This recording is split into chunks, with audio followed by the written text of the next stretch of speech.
Aprenda duas coisas na sua vida. Nem todo aquele que diz eu sou seu amigo e vou te ajudar está disposto a fazer isso.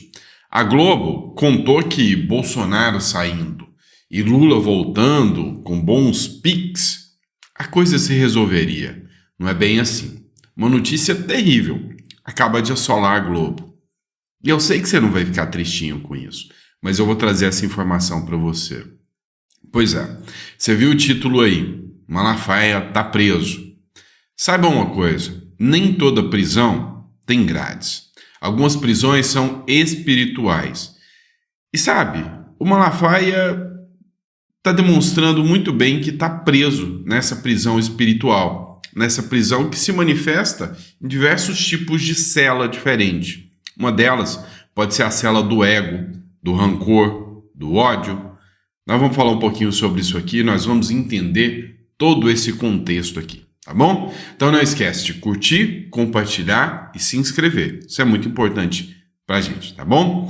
Vamos começar? Vem comigo. É o seguinte, a Rede Globo tá pirada na batatinha. Pois é, teve um dia de terror. A Globo teve a pior audiência do ano e bateu recorde negativo. Deixa o seu recado pra Globo aí. Quem ficou solidarizado com a Globo, por favor, deixa o recadinho aí. E quem não ficou, que eu acho que vai ser a maioria, deixa seu recado para a Globo aí, deixa a sua risada, fica à vontade.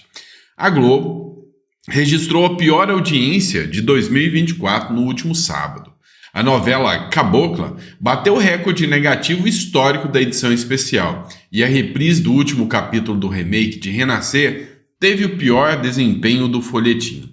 Segundo dados da Kantar Ibope, a média da emissora em 24 horas foi de apenas 8,8 pontos na Grande São Paulo. Antes, o pior índice tinha sido de 9 pontos em 9 de junho e 11 de fevereiro.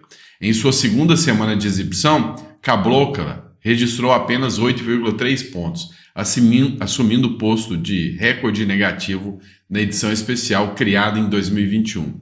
Já a reprise do final de Renascer cravou só 18 pontos, menos até do que a novela das 7 famílias, né? Das 7. Família é tudo, que marcou 18,2 pontos.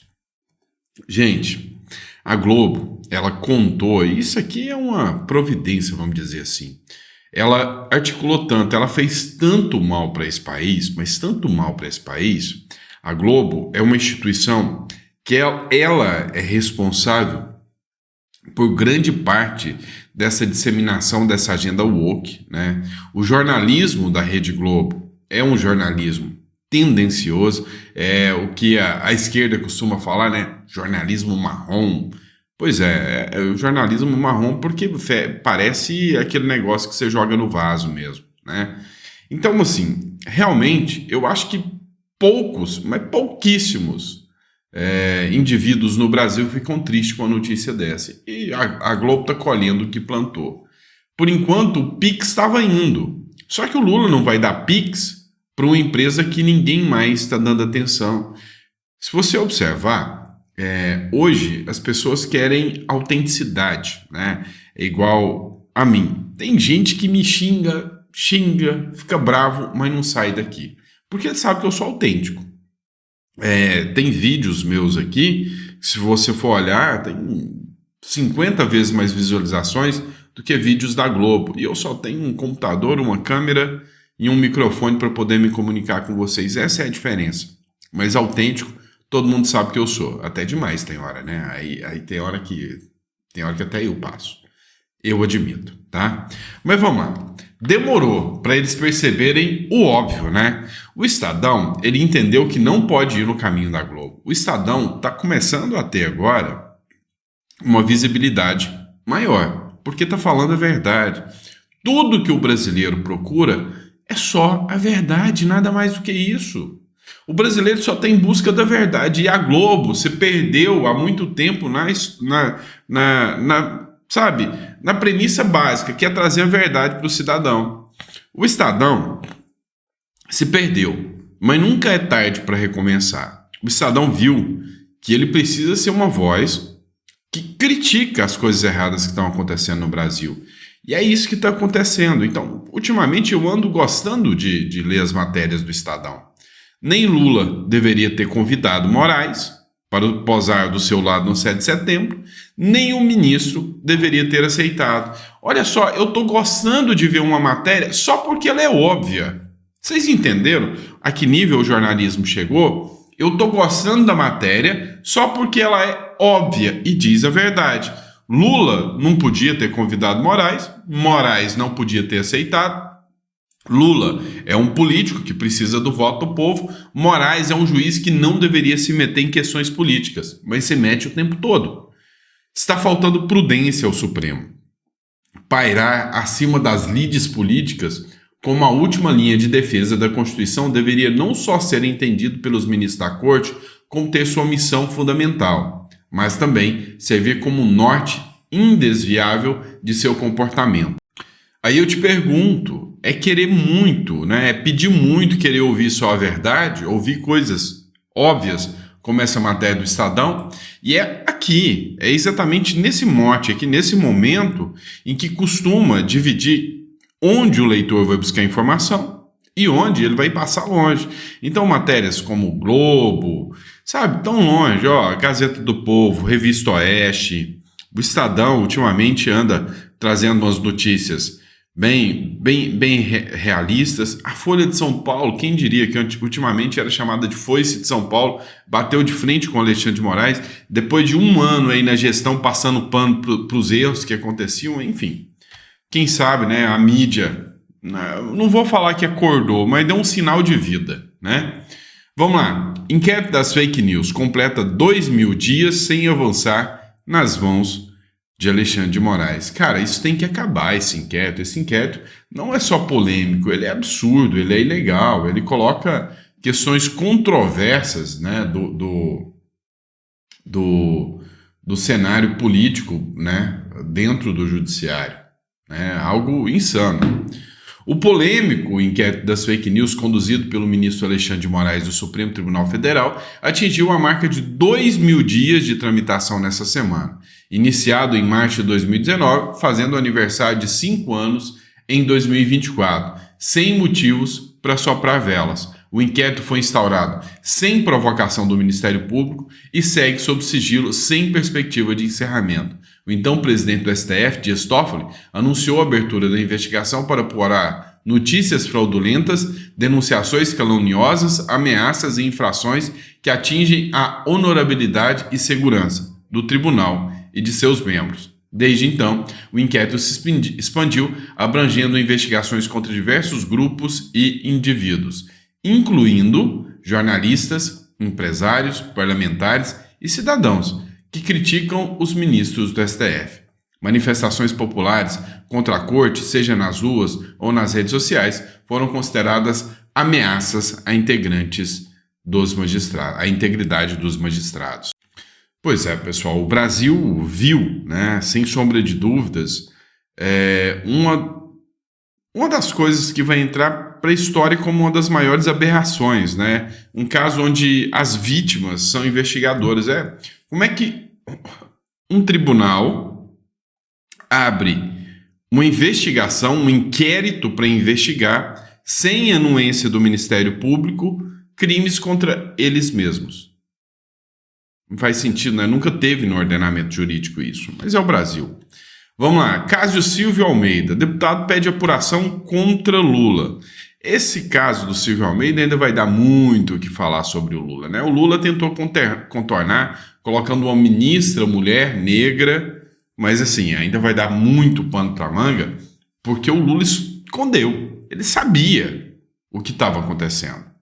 O deputado Evair de Mello, que é do PP do Espírito Santo, apresentou nesta segunda-feira um requerimento solicitando o encaminhamento de uma representação à Procuradoria-Geral da República para investigar suposta prevaricação por parte do presidente Luiz Inácio Lula da Silva, no caso envolvendo o Silvio Almeida, ex-ministro dos Direitos Humanos. O ministro de Direitos Humanos, um sujeito de uma empáfia ímpar, tá? Ou seja, arrogante, se achava o deus, o arauto da nobreza e da serenidade. E aí estourou contra ele escândalos de denúncia de assédio sexual contra outra ministra do Lula também. Acontece que a coisa ficou tão feia que o Lula pressionou e teve que demiti-lo, né? Teve que demitir o ministro caiu. Acontece que o Lula já sabia disso desde 2023. E aí ele prevaricou. O que é prevaricar? Prevaricar é você não agir quando você tem o dever de agir. Vou te dar um exemplo. Você é um bombeiro, e aí você está assistindo o vídeo do Dr. Sandro aqui. De repente começa a pegar fogo numa casa bem do lado do quartel dos bombeiros. O bombeiro está me assistindo, olha o fogo, volta a assistir e não faz o papel de ir lá apagar o fogo. O que é isso? É prevaricar. É deixar de fazer aquilo que era obrigação. O Lula deixou de fazer o que era obrigação.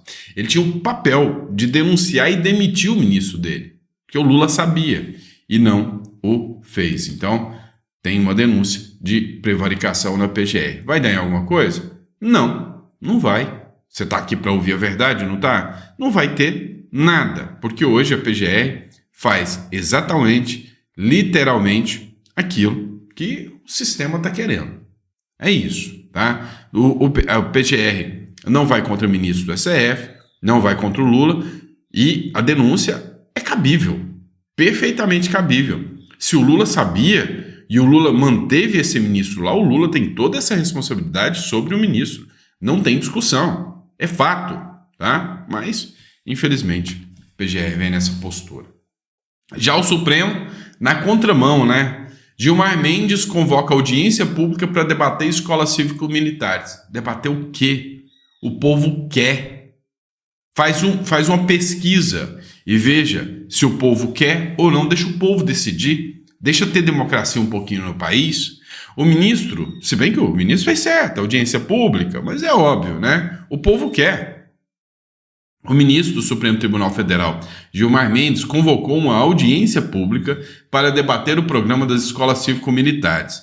A audiência relacionada à ação direta de inconstitucionalidade, movida pelo PSOL, sempre o PSOL, né, para destruir o Brasil, está marcada para 22 de outubro com inscrições abertas até o dia 4 do mês. O PSOL solicitou a suspensão e posterior invalidação da Lei Estadual 1398, conhecida como Lei das Escolas Cívico-Militares.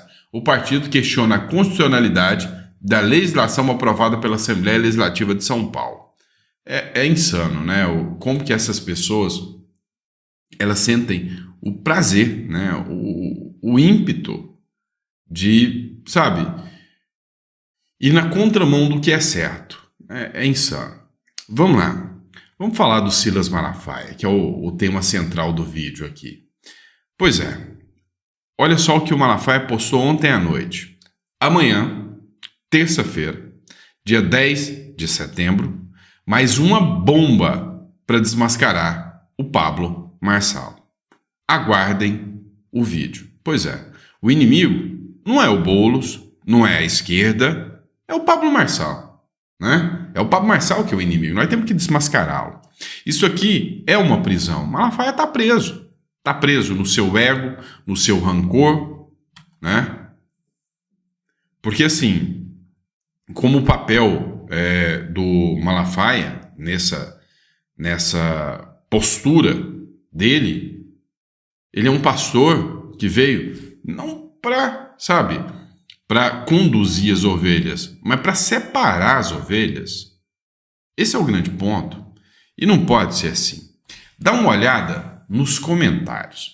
Amanhã, aguardem o vídeo. O professor Marcelo Brugman, eu gosto muito das postagens dele, escreveu: Silas, isso é palhaçada, nosso inimigo, né? Ele escreveu errado aqui, nosso inimigo é o Boulos, nosso adversário é Nunes, e a direita não tem dono. Para que isso, né?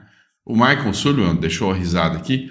Pastor Silas, essas bombas não têm pavio? Nunca explode nada, nunca aparece nada. O que o senhor vai soltar é pior do que o apoio ao Eduardo Paes no Rio de Janeiro. São tantas asneiras, contradições. Se o senhor aparecer amanhã de mãos dadas com Boulos e com Lula, já não vai estar tanto escandaloso.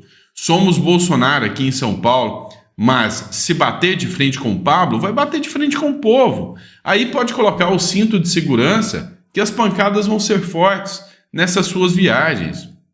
Aí o pessoal faz o M, né?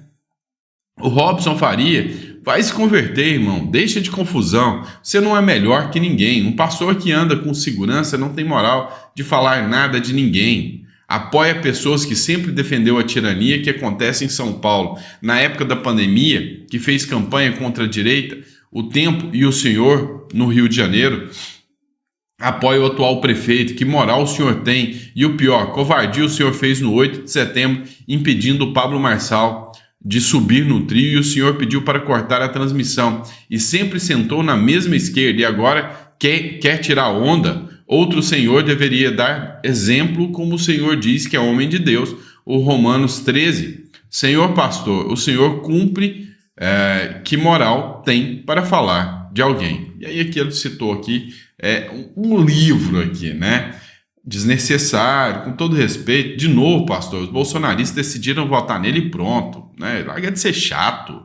Deixando de seguir agora mesmo, o pastor se presta a esse papel. E sabe, tá ridículo o papel do Silas Malafaia. Realmente, uma prisão espiritual que o Silas Malafaia faz questão de entrar. Ele mesmo, né? Faz questão de entrar. Então, sabe, o Malafaia tem que entender que esse embate não vai levar a lugar nenhum. Por fim, o Pablo Marçal se manifestou, né? Vocês estão tentando me colocar contra o presidente Bolsonaro. Por isso, eu vou continuar apoiando, mesmo ele estando errado.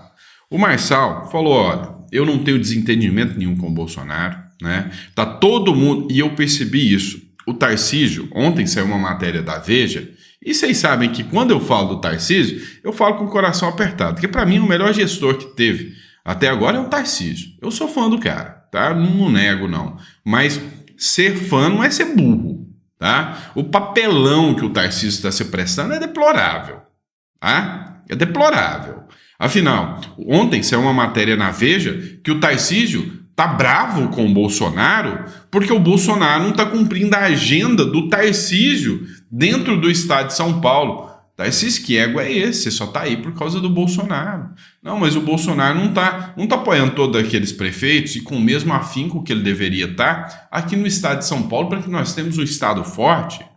Cara, o Tarcísio tá achando que agora o Bolsonaro é o servo do Tarcísio. Vocês entenderam? Então, assim, se eu estiver falando besteira, você pode me criticar, tá? Vai lá e dá uma olhada na matéria da Veja. O desagrado do Tarcísio com o Bolsonaro. Cara, o Bolsonaro está se queimando porque o Bolsonaro, em tempos passados, era o primeiro a chegar aqui e falar, tô com o Marçal, que se dane o Nunes. O Bolsonaro nunca apoiaria um Nunes na cara dura, do jeito que eles estão fazendo, sabe? Então, assim, a pressão do Tarcísio, a pressão do Silas Malafaia, e aí, lembra quando eu te disse que nem todo aquele que está do seu lado, literalmente, que está querendo bem para você? Pois é, então é bom o pessoal abrir os olhos que, de certa forma, eu tô vendo alguns aí que estão com medo de perder o protagonismo ao lado do Bolsonaro. Sabe aquele amigo ciumento? Pois é. Sabe, de novo, vou puxar saco do cara, mas sabe quem mais me impressionou? O Nicolas. O Nicolas é um cara que o Bolsonaro tem um apreço total. É uma máquina das redes sociais. Não teve ego, deixou o ego de lado e, sabe, assim, entendeu? Não tá apoiando em respeito ao Bolsonaro, mas não tá com medo, sabe? É um homem que se garante. Olha, eu tô aqui, eu sou o cara das redes sociais. O Pablo Marçal tá chegando, tá crescendo. Beleza, se ele me passar, passou na visibilidade, ninguém toma lugar de ninguém, isso é maturidade. Agora, Tarcísio está preocupado com a estrutura que ele construiu dentro de São Paulo ali, né? O Nunes e tal, tipo assim, eu prefiro pensar nos meus partidinhos de esquerda que estão comigo do que pensar na direita, efetivamente. E eu rasgo o verbo mesmo, vocês sabem disso? O Bolsonaro tá acuado, nossa. O Olavo de Carvalho falou, Bolsonaro, se você não for mais contundente, você vai viver da solidariedade dos seus inimigos. E eu estou começando a perceber isso. E o Malafaia, com mais um ataque desse, só está com medo de deixar de ser o porta-voz do Bolsonaro. Porque ele sabe que depois dessa vai ter uma atrito entre Pablo e o Malafaia. E se o Bolsonaro, num futuro, não puder candidatar e o Pablo Marçal for o candidato, ou o próprio Nicolas, o Malafaia sabe que ele vai ser jogado para escanteio, não vai ter a mesma influência que tem sobre eles, da qual ele tem sobre o Bolsonaro. E se eu estiver falando besteira, pega o porrete aí e vem para cima de mim, que eu tô acostumado a apanhar. Mas eu, modo sincero aqui, é 100%. Eu tô achando tudo isso uma patifaria sem tamanho, tá? Coloca no comentário aí, tá bom? Abraço, fica com Deus e até meio-dia eu tô de volta para mais um bate-papo.